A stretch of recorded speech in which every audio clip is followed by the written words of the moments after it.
success. And the long version is that I actually always had 5 rules. And everything that I did, I always used those 5 rules, and those 5 rules helped me to become successful in various different areas. And I believe that those rules can be applied to almost anyone and everyone. You don't need to be a bodybuilding champion, you don't need to want to be a governor of California or to be an action hero or anything like that. If you want to excel in whatever you do, those rules are for you. It's that simple. Now I have to tell you right off the top that I always was very intense. As a kid already I was very intense and I was very hungry. I always wanted to be the best. I always wanted to be number 1. I always wanted to get to the top. I never believed in just getting by. Now I have nothing against people that just want to get by, because I think there are many roads to happiness, but I think that we all here like to be successful and we are driven. So that's why those rules apply to you. So my first rule is find your vision and follow it. You see, I think it's the most important thing that we have a very clear vision of where we go. A goal, where do we go? Because you can have the best ship in the world. You can have the best cruise liner, but if the captain does not know where to go, that ship will drift around the world and out there at sea and will never end up anywhere. And this is exactly the way it is in real life. If you don't have a goal, if you don't have a vision, you just drift around and you're not going to be happy. This is why it is so important to have that vision. Now I created that vision in Austria because I grew up after the Second World War. Austria, right along with Germany, lost the Second World War, thank God. And the problem was that everyone was so depressed because they lost the war that there was alcoholism everywhere. There was, of course, depression. There was a terrible economic situation. There was famine. There was starvation and all of those things. And also it was kind of a little place and narrow. I felt I wanted to get out of there. I wanted to escape. And I couldn't see myself really to work there and to stay there, to work in a factory, or to work on a farm, or to even to follow my father's footsteps and to become a police officer. I couldn't see that either. As a matter of fact, that's what my parents wanted me to do. They wanted me to become a police officer and to marry a girl by the name of Heidi and to have a bunch of children and to run around like the Von Trapp family in The Sound of Music. But that's not what I saw. This was the vision of my parents, but not mine. And luckily, one day in school, I watched a documentary about America. And I found myself, I knew exactly that is where I wanted to end up. I wanted to be in America. Everything that I saw in the documentary I just loved. Everything was so big. I remember the tall skyscrapers, the monstrous bridges, the giant freeways filled with beautiful cars, the huge jetliners, movie stars, Muscle Beach, and all of those things. I could not wait to get there. The question was just, how do I get there? How do I get to America? I mean, this was not a common thing to do way back in the 50s. No one had the money to travel or anything. But one day I was fortunate enough to see a magazine, and that magazine showed me the path to America. And it was a bodybuilding magazine. And on the cover was this very muscular guy that was standing there like Hercules with a Hercules outfit. His name was Reg Park. This Reg Park was on that cover, and I remember the cover said, Mr. Universe becomes Hercules star. I read the article as fast as I could, learning about how he grew up in Leeds in England, poor, and how he trained 5 hours a day, every single day, and trained and trained and trained and lifted weights, and then he finally became Mr. Great Britain. And then he became Mr. Universe, and then he won a second Mr. Universe title and a third Mr. Universe title, and then all of a sudden he landed in Rome in Cinecittà doing Hercules movies.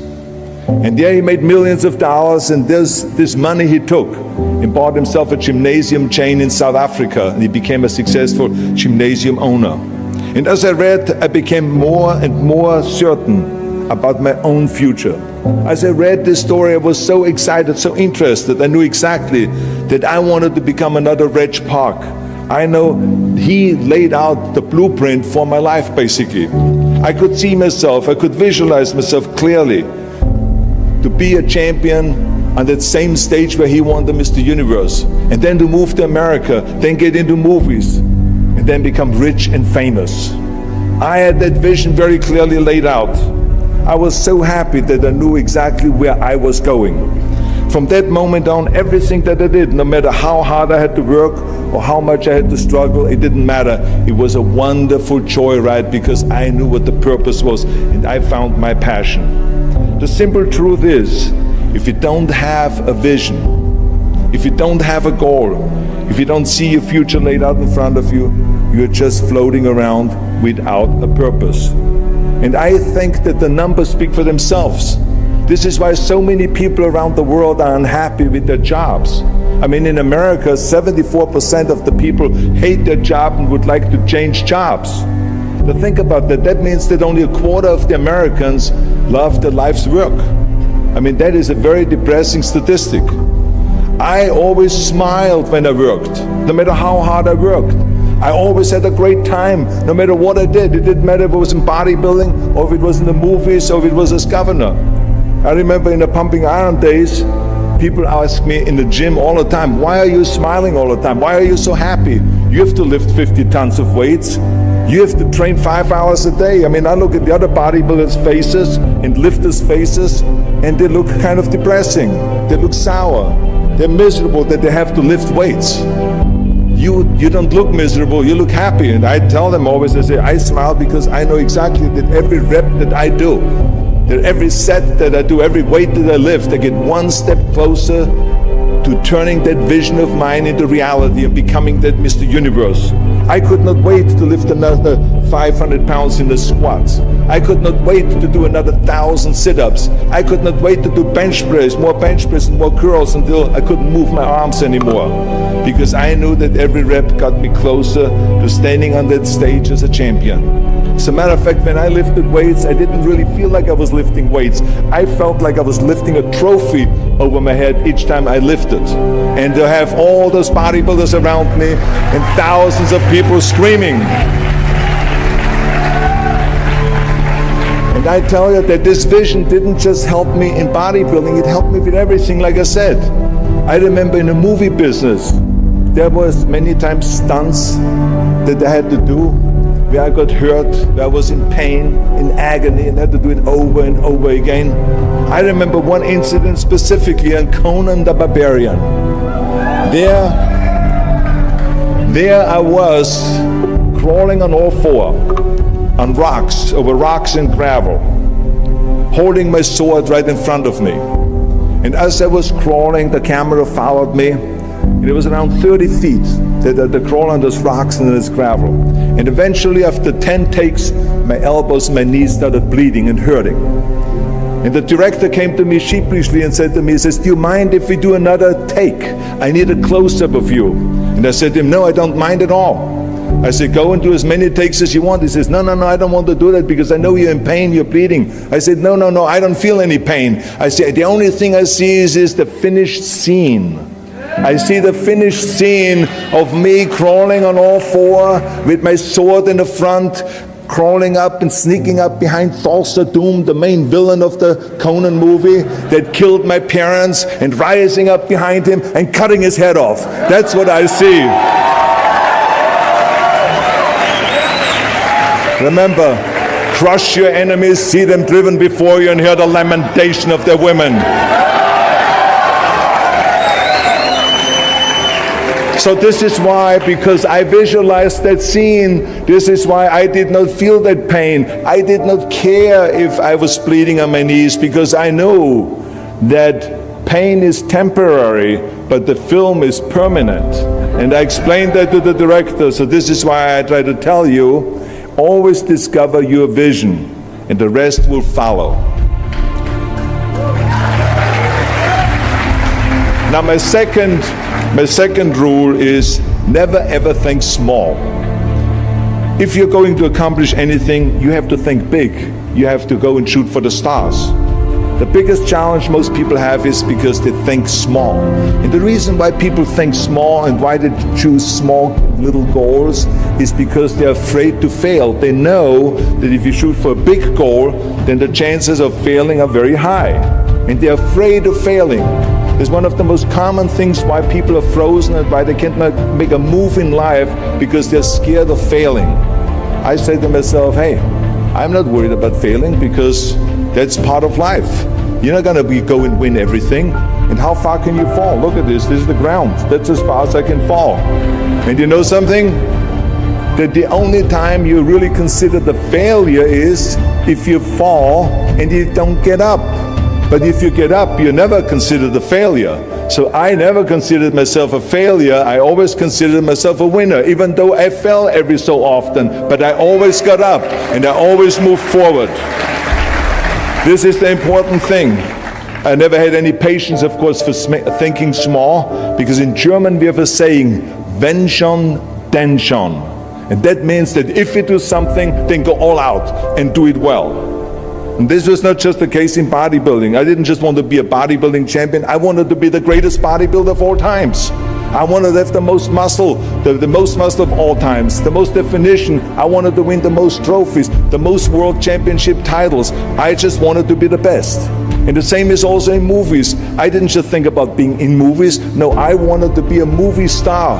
I wanted to have above the title billing. I wanted to become the highest paid entertainer. I basically wanted to be another John Wayne. What's wrong with that?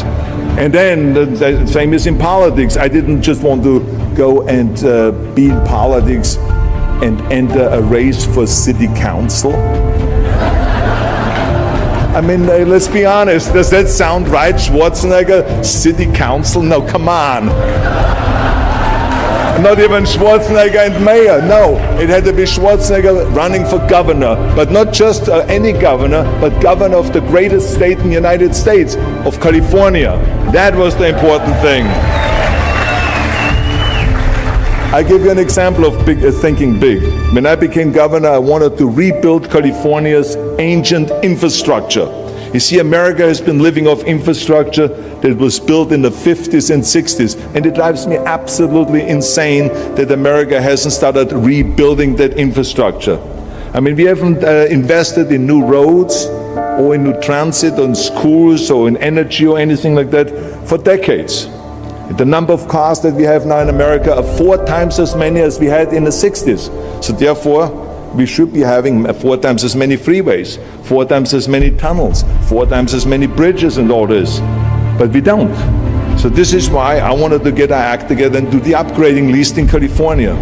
So when I talk about infrastructure, I didn't really want to just fix roads and fix and close some holes on the roads. I wanted to build massive freeways on top of freeways. I wanted to build the first high-speed rail in the United States.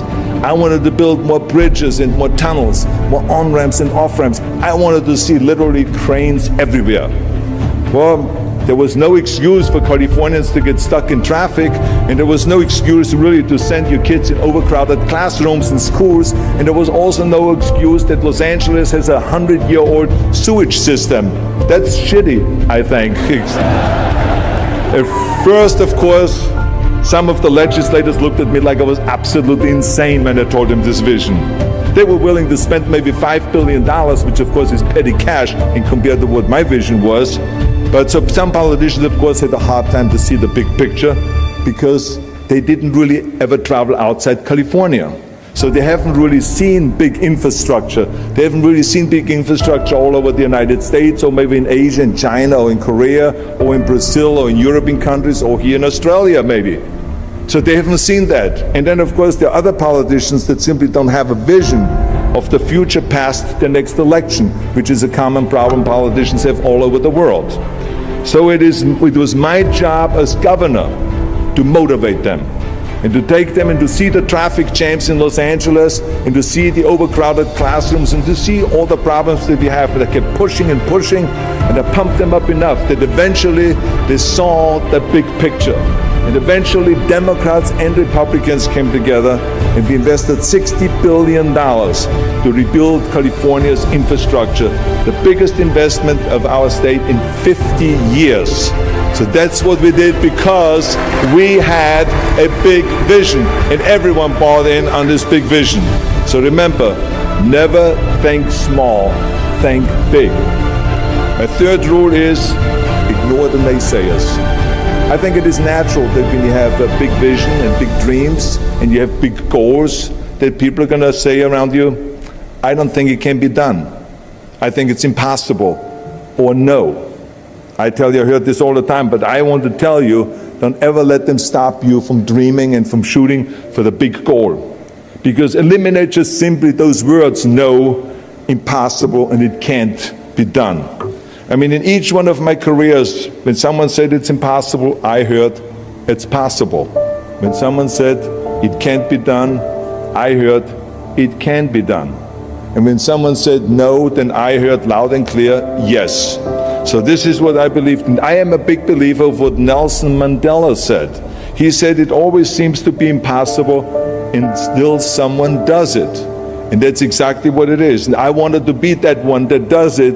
I wanted to break the new records, and I wanted to do something that no one else has ever done. So I think that's what you need to do. Don't ever be worried about that someone hasn't done it. Just think about how many times my career would have stopped. My career would have ended if I would have listened to the naysayers. I mean, it started right away when I was 15 years old and I became a bodybuilder. Right after that, when I said, I want to be a world champion in bodybuilding, I want to be Mr. Universe. They immediately said, are you crazy? You're in Austria. In Austria, you can become a ski champion or a bicycle champion or something like that, but bodybuilding is an American sport. Forget about it, it's nuts. Then when I wanted to move to America, they said again, it's impossible. You will never be able to do that. You have no money, you're all by yourself. And then when I wanted to go into show business, after I won 13 world championship titles in bodybuilding, I said, I want to be like Reg Park. I want to be a Hercules. I want to get into movies. Well, I tell you, when I met those agents and managers and studio executives, their reaction was, oh, Arnold, that is so funny. You want to be what, a leading man? Oh, come on. I mean, look, first of all, let's start with your body. Look at your body. I mean, you're overdeveloped. You're gigantic. You're like a monster. Are you kidding me? Do you know what the new thing, the new trend is? It's little guys like Dustin Hoffman, Al Pacino, Woody Allen. Those are the new sex symbols. Don't you get it? And then your accent, oh, it gives me the chills just listening to your German bullshit. Come on now. I mean, oh God, I mean, it's like, it's scary when you talk. It's unbelievable. I mean, have you ever, Arnold, I mean, be serious, have you ever seen an international movie star with a German accent? It doesn't happen. Forget about that. And then your name, what is it, Schwarzen, Schnitzel or something like that? Yeah, I can see that name already up there on the billboard. Yes, and people are going to storm the theater and the movie houses because Schwarzen Schnitzel is starring in the movie. Oh yeah, I can see that already. So that's what they said. They said to me, it says, look, forget about it, you're a nice guy. I mean, you're a bodybuilding champion. Why don't you open a gymnasium or a health food store or something like that? We can help you with that, and then we get you on the side some little parts, like maybe playing a bouncer. I mean, with your body, perfect, or maybe a wrestler. Oh, I have a good idea with your accent, a Nazi officer. Now that's really great for you. I call my buddies over at Hogan's Heroes. I mean, they would probably use someone like you. So that's what they said. Imagine that. Everywhere I turned, they said, no, it won't happen, it's not going to happen, and forget about it. Luckily, I did not listen.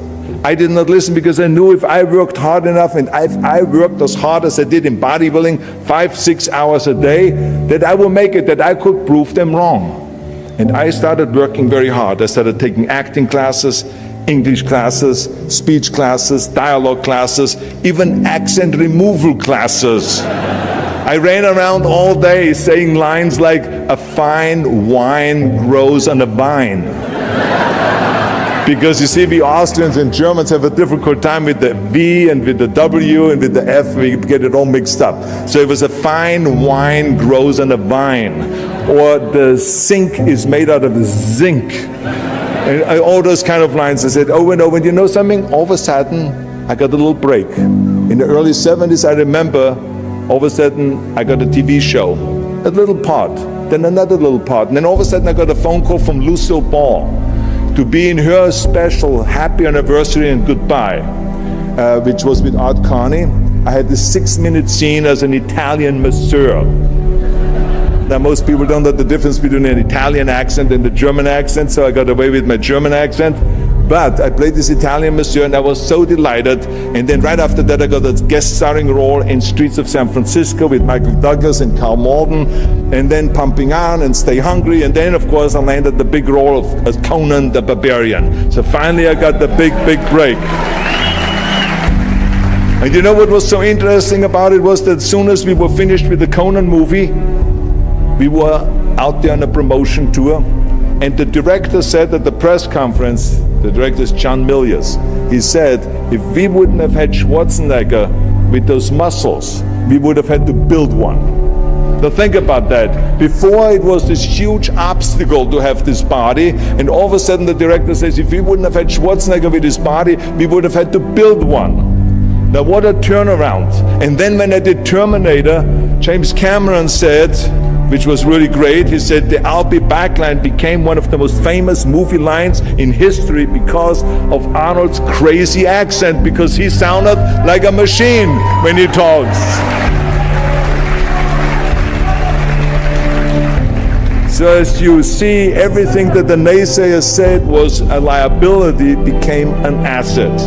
And the same was also in my political career. When I ran for governor, they immediately said, I shouldn't do it, it is a big mistake, it won't happen, I will lose, and all of those kind of things. And the rest, of course, is history. The bottom line is, if I would have listened to the naysayers, my career would have ended when I was 15 years old. I would be still yodeling in Austria in the Alps, and I would not be talking here today to you. And the reason why I'm here today and talking to you is because I did not listen to you can't, or it's impossible, or no. So I just recommend to you very strongly, ignore the naysayers.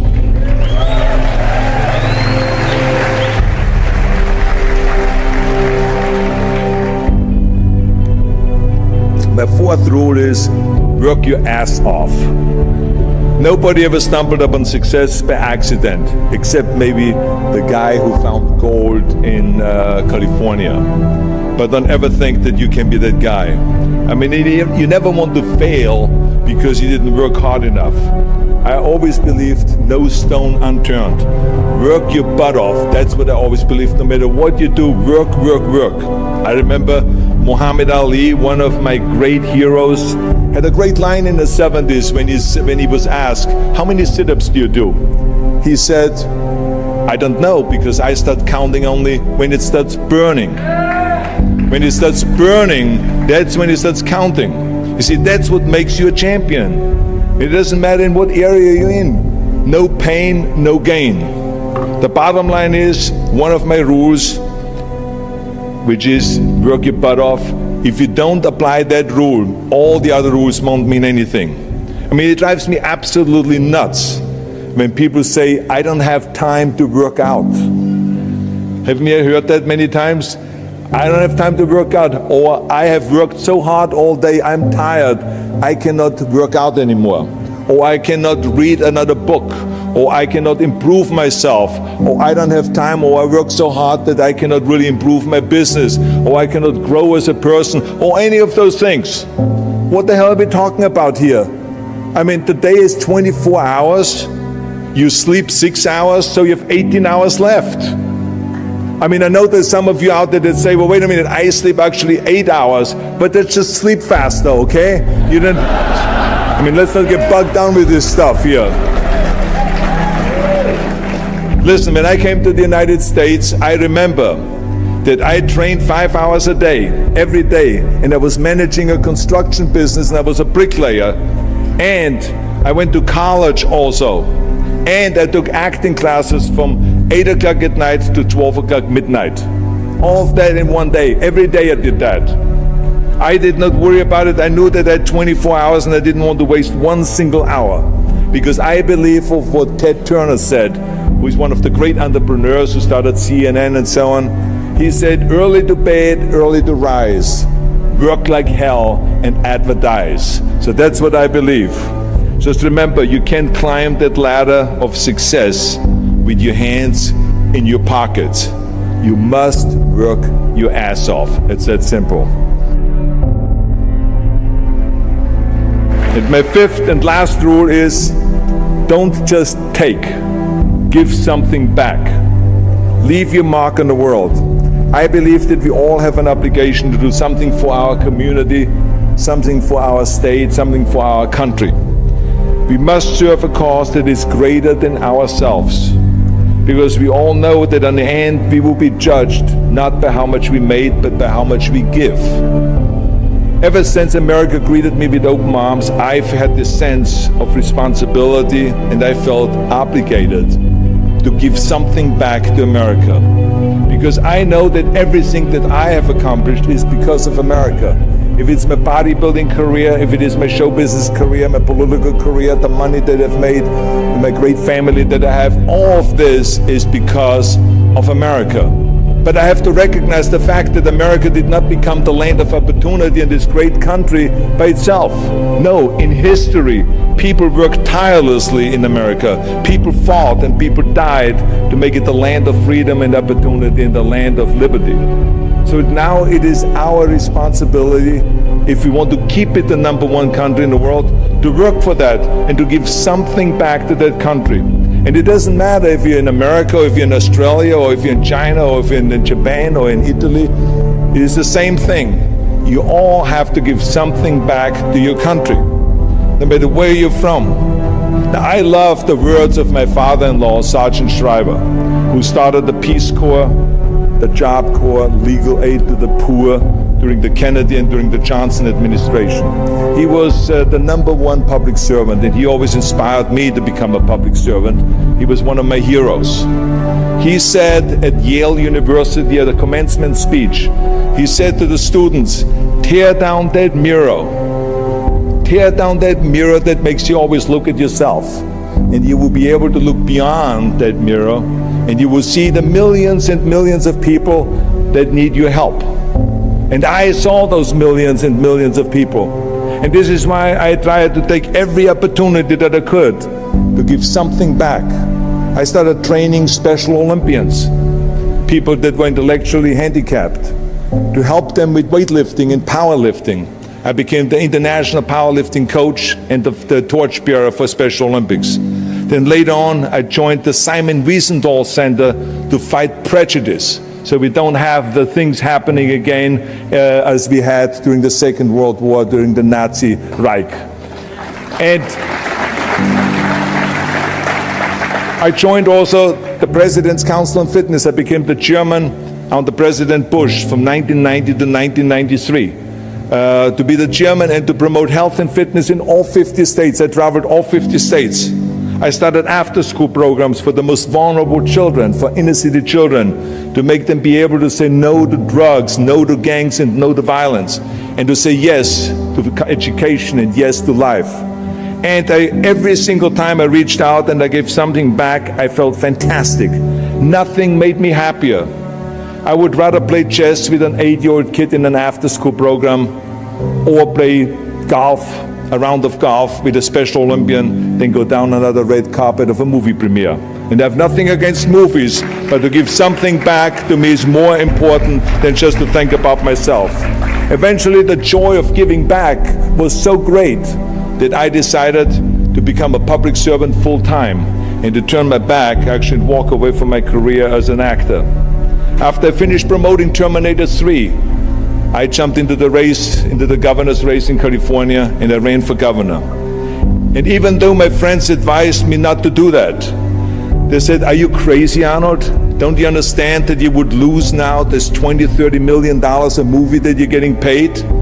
And they will only pay you $178,000 as governor a year?"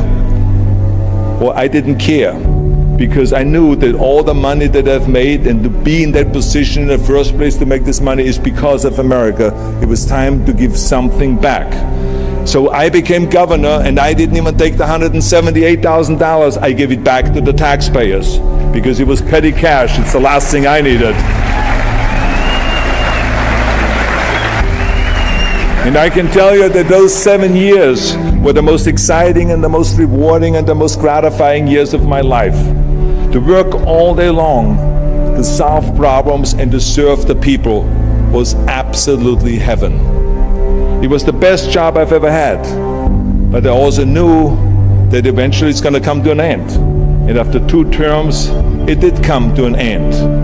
But when it came to an end, the one thing that didn't come to an end and was not finished was my desire to be a public servant and to serve the people. And this is why I continued to work for Special Olympics. That's why I continued to work on fighting my fitness crusade and traveling around the world to promote health and fitness. And this is why I continue to support after-school programs, and we even started the Schwarzenegger Institute at the University of Southern California to continue to inspire students and leaders around the world to find solutions to complicated issues and to give back and to make the world a better place. So thank you. But I tell you that I was very fortunate that I had great heroes. I had great heroes that I could look up to, and I mentioned two of them, Muhammad Ali and Sergeant Shriver, my father-in-law. But there's other great heroes like Gorbachev, Reagan, Mandela, great leaders like Mother Teresa, Chancellor Kohl, and Churchill, and the list goes on and on. I mean, those people had such an impact on the world. Single-handedly, they've changed the world. I mean, if you think about just Gorbachev, I mean, this man, every time I meet him, I'm in awe. I mean, he grew up under communism, and he rose from the bottom of the ranks straight up to the top. He became president of the Soviet Union, one of the most powerful people in the world. And he was the leader of the Communist Party. And when he was in the top position, he realized that the system was broken. Now, what do you do when you're the top leader of the Communist Party and you realize that the system, that communism doesn't work? Well, you know what he did? He dismantled communism. Think about the courage that takes. I mean, the guts that it takes to do that. Think about that Gorbachev completely transformed his country with glasnost to give his people for the first time freedom. And then through perestroika, by reforming Russia's economy. He didn't wait for the next president. He didn't complain. He simply said, if not me, who? And if not now, when? So I feel very strongly all of us need to have and embrace that kind of a spirit. We all can create change, whether it is in our neighborhood or in our local schools or in our country. It can be big, but it can also be as little as just going to a school kid that has problems reading and teaching that kids how to read or how to do math. We don't have to just work on me. We should also work on we. Not just me, but also we. Remember that. To lead a truly full life, you must give back. You must leave the world a better place than you found it. Because the bottom line is, it is up to us. I mean, those rules that I've given you are important rules, but giving back is one of the most important rules. I guarantee you that if you follow all of those rules, you will have many victories to celebrate. And you will leave, your work, and you will have extraordinary kind of a record, and you will leave a legacy behind that you can be proud of. So I want you to remember those rules. Have a vision. Think big. Ignore the naysayers. Work your ass off and give back and change the world. Because if not us, who? If not now, when?